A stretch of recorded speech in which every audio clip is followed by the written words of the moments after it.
The health of the U.S. economy and inflation will no doubt be among the key topics in the President's State of the Union address. And on Tuesday night, Mark Zandi, chief economist at Moody's, joins me now to talk about the state of the economy as he sees it. Mark, great to be with you. I feel like you and I have been talking about America's report card at various times for decades. You're the guy we always go to kind of get a sense, take the temperature of what's good and what's not so good in the U.S. economy. Right now, inflation running very high. I've seen your comments and concerns about the price of oil now hitting above over $100 a barrel. And as I discussed with Cedric Richmond earlier, the president, as far as I can tell, doesn't have a lot of easy tools to just turn that down. What's your take on the seriousness of the inflation, and what are your biggest up at night worries about the U.S. economy? Well, Steve, it's good to be with you. Thanks for the opportunity. And yeah, we've been talking about this for at least a few decades. So it's, keep the tradition going. Obviously there's some things to be thankful for, right? I mean, 2 years after the pandemic hit, we've come a long way back. We've created a lot of jobs. The economy is creating about 500,000 jobs per month, which is a very strong pace of growth. Unemployment, which peaked out at 15% in the teeth of the pandemic 2 years ago, is now down to 4%. And at this pace of job growth will continue to decline. So, that's a key achievement, getting the economy, back here in terms of jobs, in terms of overall economic output. But of course, having said that, we have a lot of challenges, in many cases related to the pandemic, and that's high inflation. Obviously, this is very financially painful for many households, particularly low middle income households. In my view, it's largely related to the disruptions created by the pandemic, supply chain disruptions. A lot of people have gotten sick or taking care of sick people or fearful of getting sick, and therefore haven't been able to go to work. And as the pandemic fades, and hopefully, Steve, that is the case, that we'll likely suffer new waves of the virus, but each new wave will be less disruptive than the previous one. Like Omicron was less disruptive than Delta, which was less disruptive than Alpha. Then the supply chains will start to iron themselves out. People will get back to filling these open positions, and the inflation will moderate. Unfortunately, Russia-Ukraine complicates things, because the key link from what's going on there to our economy is oil prices, gasoline prices, and they're obviously going to go higher here. And so it's going to make the inflation problem even more severe in the near term. But, hopefully the pandemic fades, we get to the other side of the Russian-Ukrainian situation, and inflation starts to moderate. We won't get back to something we feel comfortable with next month, next quarter, but a year from now, 18 months from now, I think we'll be in a better place. But there's a lot of forecasting there, a lot of risk, obviously.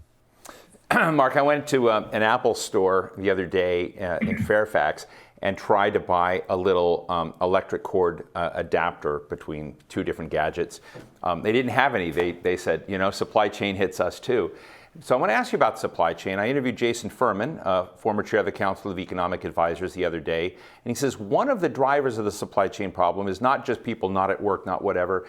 It's that people had gobs of cash. We had a lot of people given money by the government.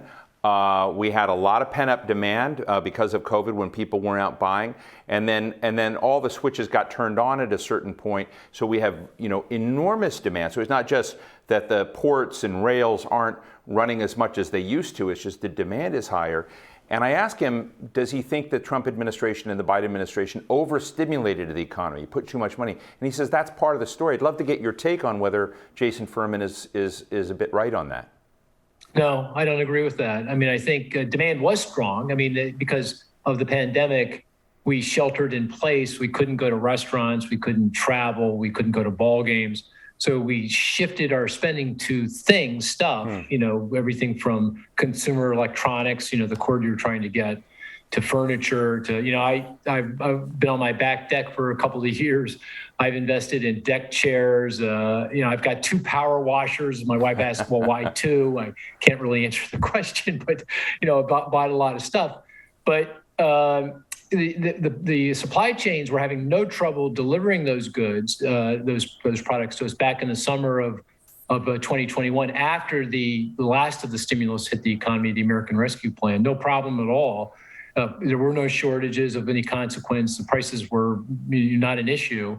We weren't even debating about it. The inflation did pick up, but that was more a feature rather than a bug, right? Because if you remember back a year ago, the concern was inflation had been too low for too long coming out of the financial crisis.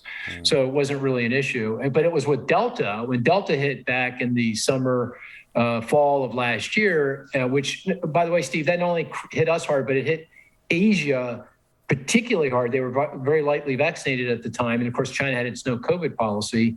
And that's when the problems really began. So, that's when chip plants shut down and you couldn't get the semiconductors you needed to build cars or computers or iPhones or whatever it may be. So, no, I don't think it was about demand. The supply chains were very able to meet the demand that was there. It's when the supply chains were shut down because of the Delta variant when this became a problem.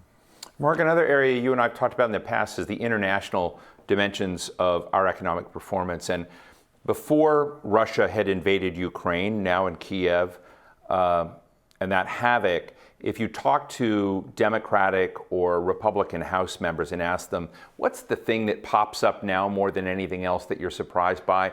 And, most of them would say, the thing that comes up a lot, that people are worried about China. They're worried about competing with China. They're worried about, is China playing by the rules? They're worried about what China is doing in the world. And I think this I wouldn't say strategy, but this posture that somehow decoupling from China is actually possible when someone like me worries and said we're so joined at the hip that decoupling means like global depression in my book. Tell me how you look at China. How does Moody's look at an issue down the road and looks at political intervention when economic integration has been such a part of the last two decades with China and the United States?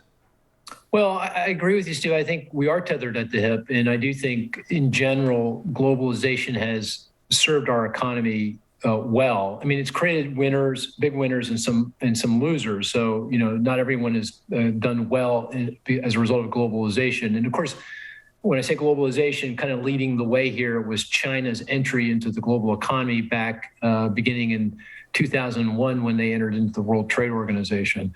So broadly speaking, and for the economy as a whole, globalization has been a very significant positive for our growth, for jobs, for our living standards.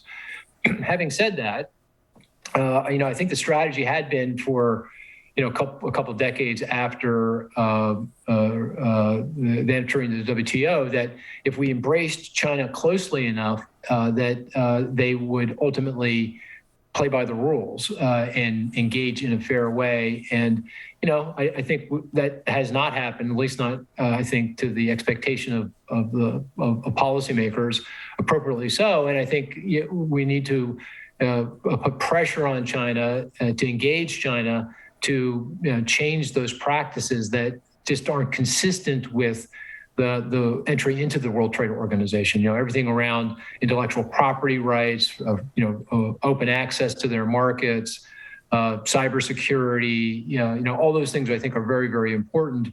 And I think that's, that engagement began in earnest under the, back in the Obama administration. It continued on in the Trump administration. Of course, the Biden administration seems to be following a very similar kind of policy approach. So far, we haven't seen a lot of results there yet, but I think we ultimately will. So I think that's the right kind of policy to pursue here, and it's appropriate. I think it is appropriate to engage China to make sure that they do follow the rules appropriately. Another thing that I'm reminded of, I saw investor John Paulson the other day, and I was reminded of that Michael Lewis book, The Long Short. Some people did see the subprime crisis coming, even though then Secretary of Treasury Tim Geithner says, how would anybody see that coming? So I guess my question to you is not to reflect back on that, but to ask you as we look forward, do you worry that there are any bubbles in the U.S. economy that ought to be on policymakers' dashboard? Soft points or points where we could have a repeat of the kind of crises we've seen in the past, which we seem to have every 10 to 15 years? Not in the financial system, Steve. I think, coming out of the financial crisis, there was a lot of reform. We had the Dodd-Frank reform, and there's a lot of other changes in regulation and rules that has resulted in a much better capitalized financial system, meaning that the banks and other large institutions have a cash cushion so that if anything does go wrong, they would be able to manage through it, digest it without requiring any kind of government or taxpayer support. And also the rules have resulted in much better underwriting, meaning the credit, the lending that's being done is, I think, being done well and more appropriately. And I'm less concerned that, we're making loans that are to people or to businesses that ultimately or won't be in a situation to repay those loans. But if you pressed me and you said, "Hey, Mark, where should we be looking just in case, if things continue to go forward here, where would I look?" I'd highlight two things. One is the very strong house price growth we've experienced in recent years, particularly over the past year. I mean, I don't know if you've noticed, but house prices have just gone skyward. In fact, I was just looking at some data. 1/4 of all of the nation's 400 plus metropolitan statistical areas experienced over 20% house price growth last year. That's pretty heady house price growth.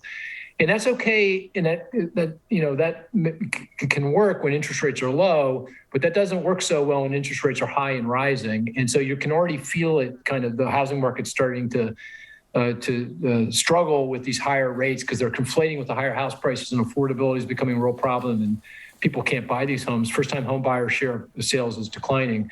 So I think that's an area where I think we need to focus and just ensure that when house price growth slows and if we see house price declines in certain markets, that we're prepared for that. The other area I just call out, and I won't go into any detail unless you're interested, is in corporate lending. You've got two kinds of, broadly speaking, businesses out there. One group that's, great balance sheet, lots of cash. They're borrowing. It's only because it's close to free money. But then you have another group of businesses that have, levered up pretty significantly. A lot of it's financial engineering and private equity firms coming in and kind of leveraging up those companies, which, works okay when the economy's fine and sales are strong and interest rates are low. But that may not work out so well if interest rates rise and the economy struggles. So if I had to pinpoint two things that I'd say, let's shine a brighter light on this and take a closer look, it would be those two things. Well, Mark Zandi, Chief Economist at Moody's Analytics. I feel like I could talk to you for hours and it would seem like minutes. Fascinating as always. Thank you so much for joining us in our America's Report Card show today. Thank you. Thanks, Steve. Take care.